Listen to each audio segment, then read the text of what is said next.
Today, we are going to talk about a very important topic: how to put on the armor of God. I have been planning on doing this study for some time, but just never got around to doing it. And a sister in Christ asked me a great question the other day. She asked, "How do you put on the armor of God?" And by her asking me this question, it reminded me that I never finished working on this Bible study to bring forward an amazing revelation that the Holy Spirit gave me on the armor of God. It is not only mentioned in Ephesians 6 in the New Testament, but it is also mentioned in Isaiah in the Old Testament. This is going to be a great Bible study for anyone wanting to understand what is the armor of God and how to apply it to their daily lives, along with people who already know about the armor but have never heard the Old Testament scriptures that the Apostle Paul used to give us Ephesians 6. I am so excited to bring forward this teaching, but before we do, if you are new to the channel, welcome to Digging Deep. My name is Casey, and I am so glad that you chose to join me today. If you are someone who loves reading the Bible, or if you are someone who finds it difficult to read the Bible and understand how to apply it to your life, I want to personally invite you to subscribe to the channel so you can join me each week as we dig into the Word of God together to grow closer to our Heavenly Father. Before we get started, if you wouldn't mind, give this video a little like to help push it out so that more people will be able to hear this message. Sharing the Word of God is so important, especially in the world that we live in today. So I thank you so much to everyone who likes, shares, and leaves comments on my videos. You all are such a blessing to me. So first, let's turn to the book of Ephesians and read chapter 6 about the armor of God.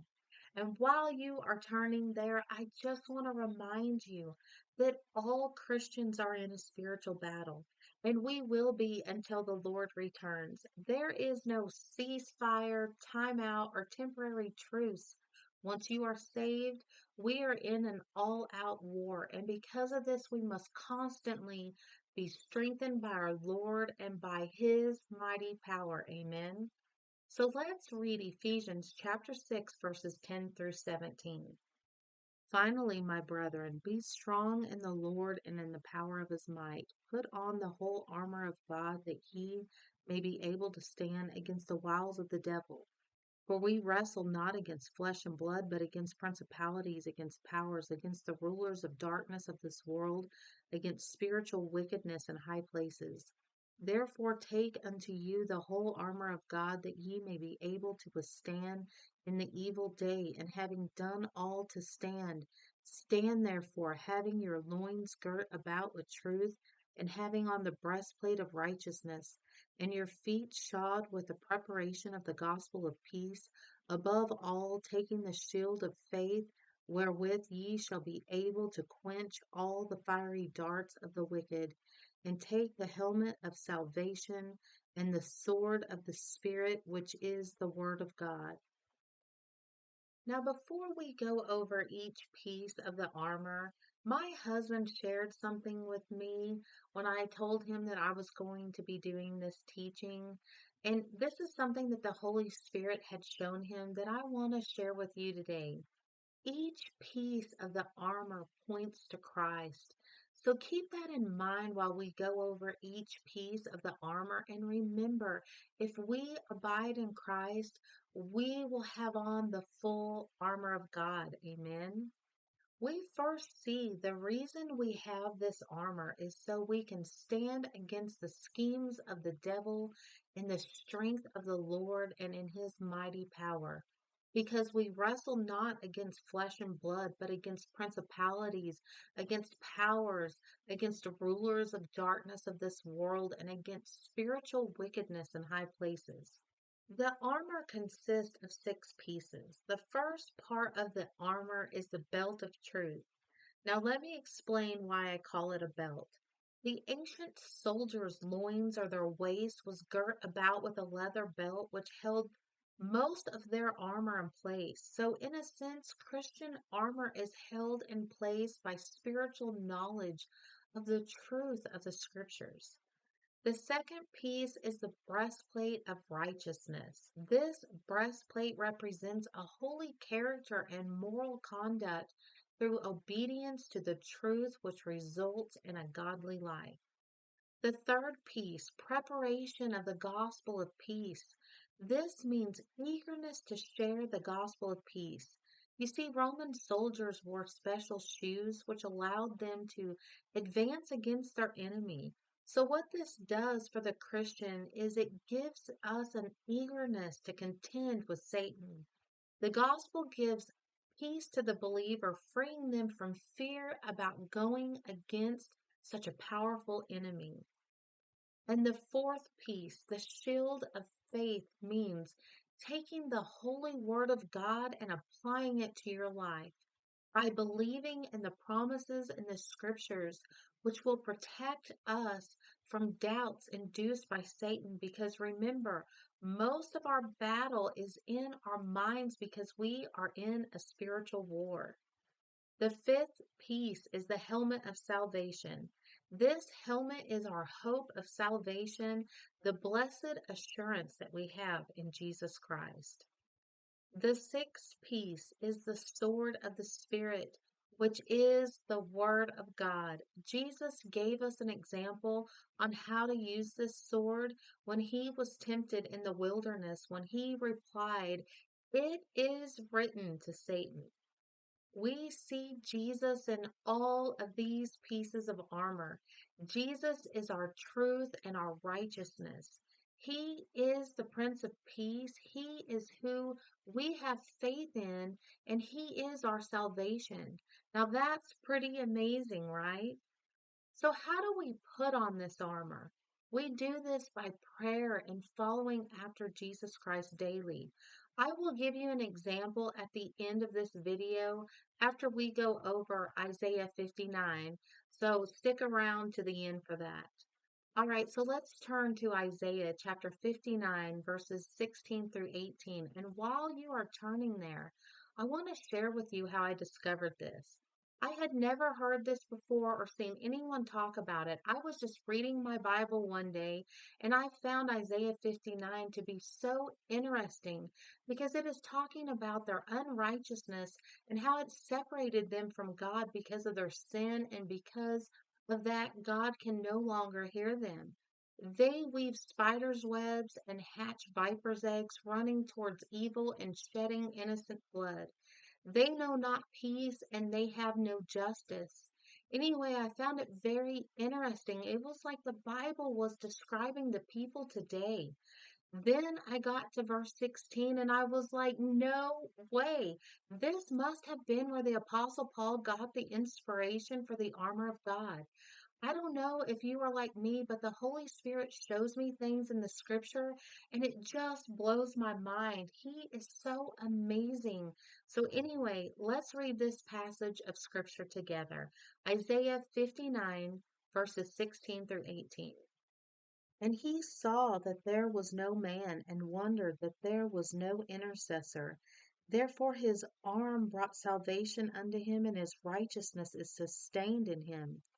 For he put on righteousness as a breastplate, and a helmet of salvation upon his head, and he put on the garments of vengeance for clothing, and was clad with zeal as a cloak. According to their deeds, accordingly he will repay fury to his adversary, recompense to his enemies. To the islands he will repay recompense.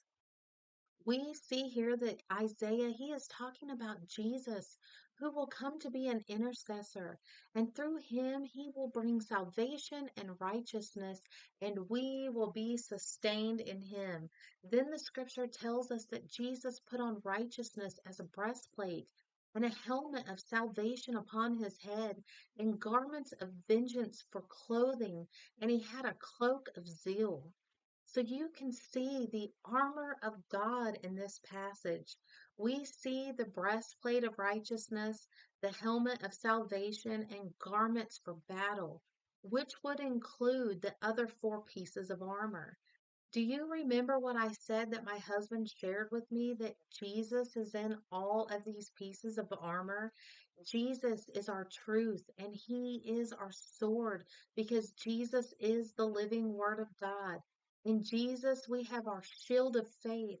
So I can see how Paul more than likely used this passage being led by the Holy Spirit to write Ephesians chapter 6. You know, many Christians today, they forget that the disciples and the Apostle Paul, they did not have the New Testament. We have the New Testament because of them. So all they had was our Old Testament. And if you will look at a lot of Paul's writings like Romans, you can see where he got inspiration for it from the Old Testament. That is one reason I really do not like when Christians treat the Old Testament like it's some old, outdated book. None of the Bible is outdated. It is all relevant for us today. Amen. The Word of God is so amazing, and the more I learn, the more I am humbled because I realize there is so much I will never understand and see, even though it is right in front of my face. We serve a mighty God, and He is worthy to be praised. Now, before we end, I told you that I would give you an example of how to pray the armor of God over yourself every day. So let me share that with you before I end this video. So you could pray something similar to this. Lord, please be with me today as I stand against the schemes and the plots of the devil. Help me to put on the helmet of salvation to protect my mind, the breastplate of righteousness to conduct myself in a way that is pleasing to you. Let me walk in your truth today, and let my feet walk on the narrow path, sharing your gospel with others that need to hear about you today. God, give me the strength to pick up the shield of faith to protect myself from the fiery darts from the enemy and to use the sword of the Spirit as you did to defeat my enemy and be an overcomer through you, my Lord and Savior. Be with me today, I pray, in the mighty name of Jesus Christ. Amen. I hope that you have enjoyed this video and found it to be helpful and informative. I hope that you have learned something new from the Word of God today. That is why I come on here and share the Word of God to help others grow in the Word and their relationship with God. We have so many voices trying to get our attention, and I pray that you will allow the voice of God to be the loudest in your life. I share Bible studies every Tuesday, and I hope that you will join me. Until then, take care and stay in the Word.